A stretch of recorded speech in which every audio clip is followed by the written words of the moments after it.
On today's episode of PJ and the Beard, we're going to take a look at a guitar. But before we do, I'd like to ask you to consider subscribing to the channel, clicking on the notification bell. Your interaction with us helps us interact with great people in the industry. And in this case, we went to our friends at Zounds again, and we got in the Fender Vintera II 60s Stratocaster. It might not have been exact order, but like placid blue or something like nice that. color. So yeah, right here it is. So let's dive into it. We don't do the geeky stuff. There's people that do the geeky stuff really well, but we do like to share with you what we liked about the guitar. And for me, well, let's just say this. This is the third star guitar in this kind of mini series. Mm-hmm. If you look back in the single 1150 to 1200 category that we're working in right now, we did another Sire, and then we did a Charvel, and now we're doing this. And before that, we did three HSS. Right, HSS guitars. And there was a Fender, there was a Sire, and there was a Yamaha in that. So what do I like best about this one? I've been thinking about this all night, and I think the fact that it's a Strat. It's a straight up Strat. It's like there's no humbucker back here, which if you go back to that other series, at the end of the day, we like the Sire the best in that one. But this is, to me tonight, sitting down here playing through it, I feel like it's just a straight up Strat. And I mean, Pat can probably share with you some of the more details on it. I do like, my one thing, I always like the vintage tuners where you have the slots and you get to put the string down in. I find those very easy to use. Other than that, it's a made in Mexico Strat. The neck feels great. It's kind of that 60s neck on it. I'm going to stop there. It's a Strat, and that's what I like. It's a Strat with 3 single coils in it, and it sounds like a Strat. Shockingly enough. I think it's a great color. I have a Daphne blue one and some other things, but this is a great color. I love the fact that anytime that there's aged looking in the lacquer, I like that. So I like the appearance of the guitar a lot. The smaller 60s C-shaped neck was really comfortable, not too flat. 7.25 radius, easy to play. Again, we joked, we're like, it sounded like a Strat. So we liked it. So the first thing we did was we wanted you to hear what the clean sound sounded like. So I took it first and I started in the bridge and went all the way up to position 5, kind of picking and then raking through the last chord so you can get an idea of what it sounds like. And here it is.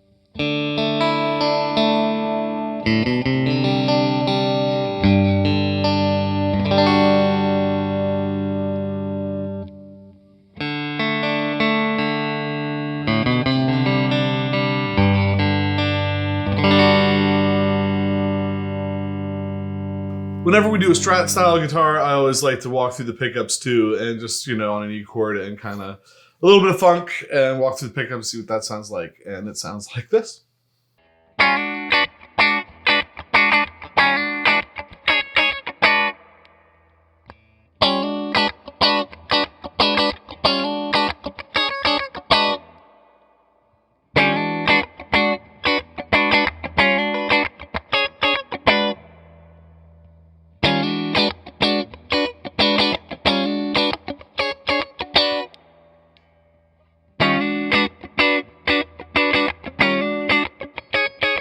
So anytime we went through a guitar, we started pulling pedals off the shelf just to kind of showcase the guitar into a bunch of pedals. It also gives us an opportunity to play with a bunch of pedals, and maybe you an opportunity to see a bunch of pedals you haven't seen before.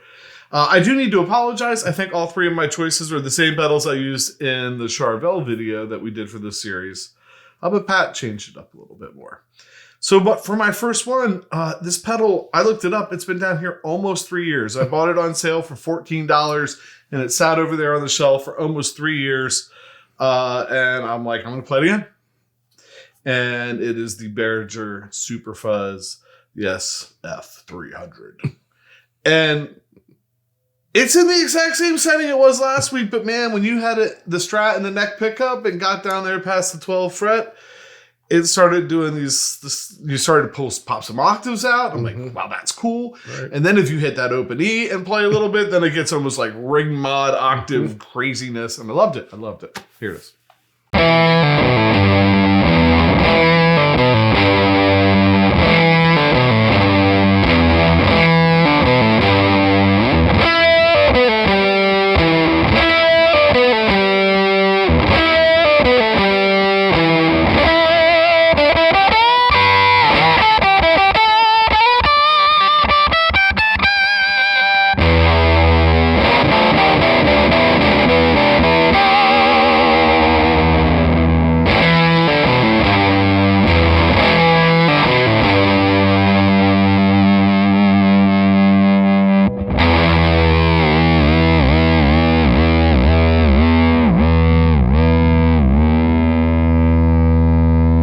All right, so I drifted off into modulation land, but apparently I didn't stray too far from the brand.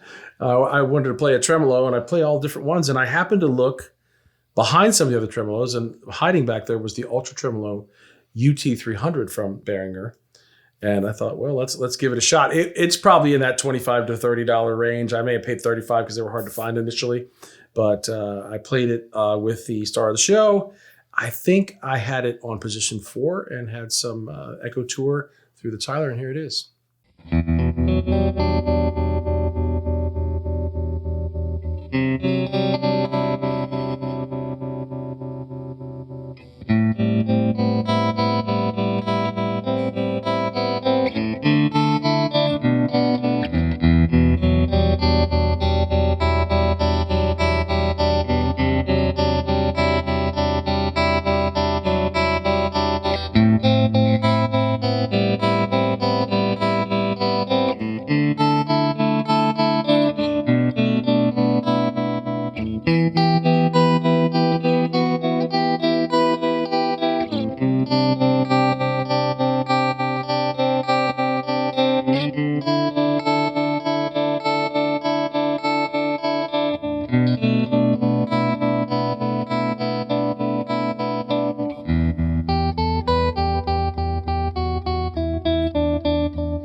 So for my second pedal, I grabbed, we have this on loan from Zounds, and it's great, and it's not a $25 Behringer Proto.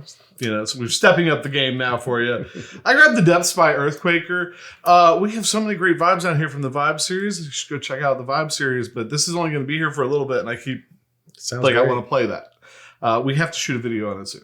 So here's the Depths Earthquaker devices.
So another thing I like to do when we get a guitar in addition to running through some pedals, is we like to do a jam. And so I did the first jam, I did the star of the show. I grabbed the Keeley 4-in-1 Blues Disorder, and I had it, again, I always land on one of the hybrids generally. So I had it in the BB tone and the OC drive, paired it with the Echo Tour, played it through the Tyler. And what did you do? I was straight in the Fender hot rod. This is becoming quite a regular, right. Especially when we do the jams as a great rhythm guitar. It has Porter pickups in it, and I had it on the neck there for most of it, but when it got a little heavier, kicked it down to the bridge. And I think you'll hear the difference between the bridge and the neck, just clean straight into the end.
So when we get in an S-style guitar, and in this case, an actual Stratocaster, I'm always like, hey, let's throw some chorus on it, because I started playing in the early 80s. And so I went back and grabbed the BRTC Electronics Third Dimension.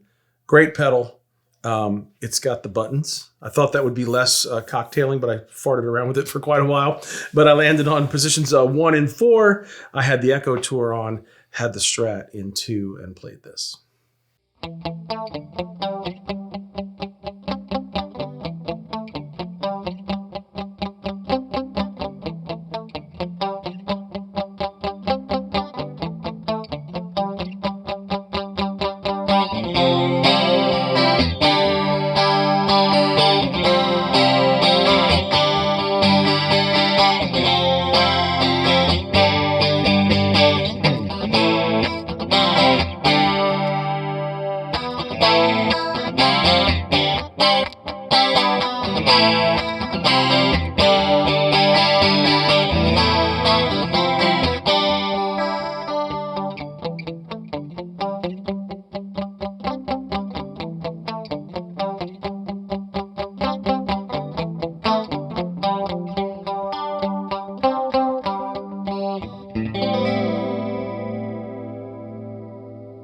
If you're wondering how different that TC pedal sounds from the Boss Waza version, Right.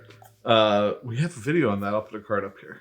And then I wanted to go to the Shakedown Sound series on envelope filters, grabbed the Mutron Microtron IV off the shelf that I used with the Charvel again, and plugged it in, and here's what that sounds like.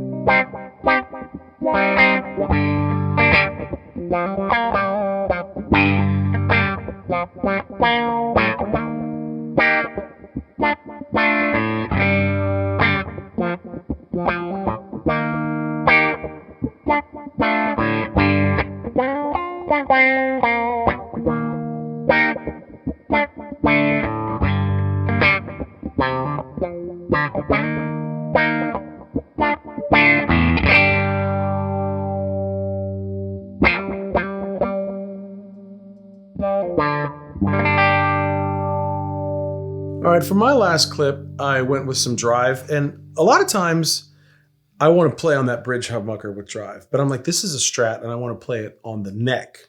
And so I grabbed the Noble Screamer, which is, again, the ODR and the Tube Screamer together. Again, hybrid Tube Screamer tone and the drive of the ODR Echo Tour neck pickup. Here it is.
All right, that's all the pedals we have for you tonight. There is one more jam that'll be at the end of the video. We like to set that up before doing final thoughts.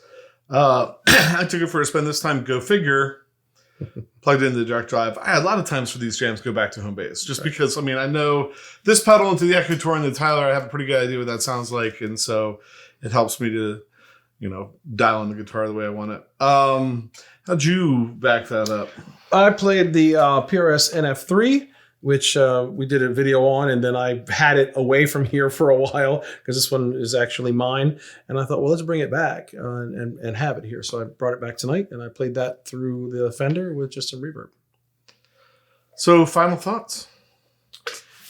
Do we just say it's a Strat and say, good night, everybody? You probably could. You need to, a lot of times, seeing it helps. Or, yeah. No. Oh, this time. It's, you know, I did like it. I still was trying to...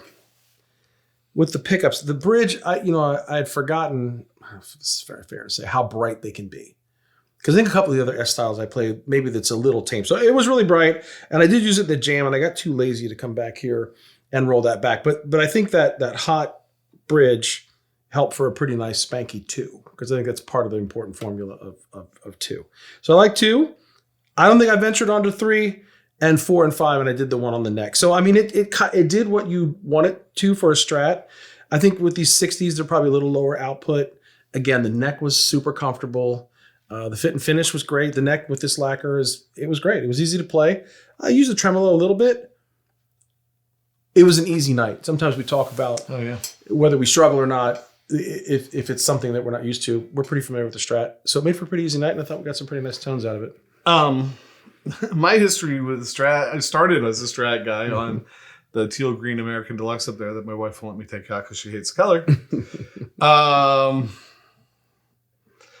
Then went to a humbucker guitar. And in recent years, I've got that white Strat that I'm allowed to take out now. So I've been playing that a lot more. I tend to play the Strat a lot more for rhythm. Like when I'm picking a guitar... For Sunday morning, if I think there's going to be a big solo in it, I'm probably not grabbing the Strat. I mean, I'm not saying it's just for me. Like I struggle with that a little bit. Somebody's laughing at me right now. It's okay. That's just where I struggle. But I do like it, especially that too. Like I really fallen in love with the 2 position, which is like the position I hated 20 years ago. I think it's because I've lost the high frequencies in my hearing and it doesn't bother me anymore. Is that what happens to old people? Maybe. Is that why all the old guitarists go to Strats? Probably. Because they have all those extra highs. As their hearing gets bad, they don't. Yes. In the comments. Yes. I have some pretty good ringing going on. So anyway, I guess all that to say, I enjoyed it playing it through the barber, playing leads on it. Sometimes I really do enjoy playing lead on it too. It's not just kind of like my favorite place to be playing leads. That said, this was nice. And if you watch, I went around, I think most pickup positions during that. And a lot of times we get guitars, when it gets to the jam, I find that one that sounds good and kind of hang out there. And this, I felt like all of them kind of felt familiar and felt good. I will say I really liked 3. You did that with the envelope filter, and you did it with, like you're saying, the lead as well. Yeah, but with the barber, I really like 3. Yeah, I really like 3. It was nice, which is not, one of my like direct go-to settings, but I thought it sounded good. Overall, I mean, I can't complain about fit and finish. I can't complain about looks. I can't complain about the way it plays. Ladies and gentlemen, it's a Strat. They have so many versions of the Strat out, but at the end of the day, a good Strat's a good Strat. A good Strat is a good Strat, and this felt like a good Strat to me. So I'm really interested. Yes, I know. Me too. So the next time we record, probably one of the next times, if not the next time, but the time after that, we're going to sit down and go through the Charvel, the Sire, and the Fender Strat all back-to-back, one-to-one. We'll play all the pickups back-to-back. We'll do a couple jams where like Pat plays rhythm and I play a couple bars on each guitar back-to-back, and then we swap and I play rhythm. Just like we've done in the other videos. And then at the end of the night, we try and pick, like, if we were going to keep one of the 3, which one would it be? And this is going to be a good round. I think so. Because at this point, I don't know. Yeah. First time we did it, clear winner. Second time we did it, different style guitar. Kind of first and second were kind of close. Yeah. This is going to be interesting. This is going to be a good one. So with that, hey, thanks for watching. Thanks for checking out the channel. Anytime you hit the subscribe button, click notification bell, leave a comment. Anytime you interact with the channel, that's what helps us interact with cool people in the industry. And in this case, Zounds. Thanks, Zounds, for sending this over. And we really appreciate that. So with that, I'm PJ on behalf of the Beard, reminding you, no matter what you hear, you never have too much gear.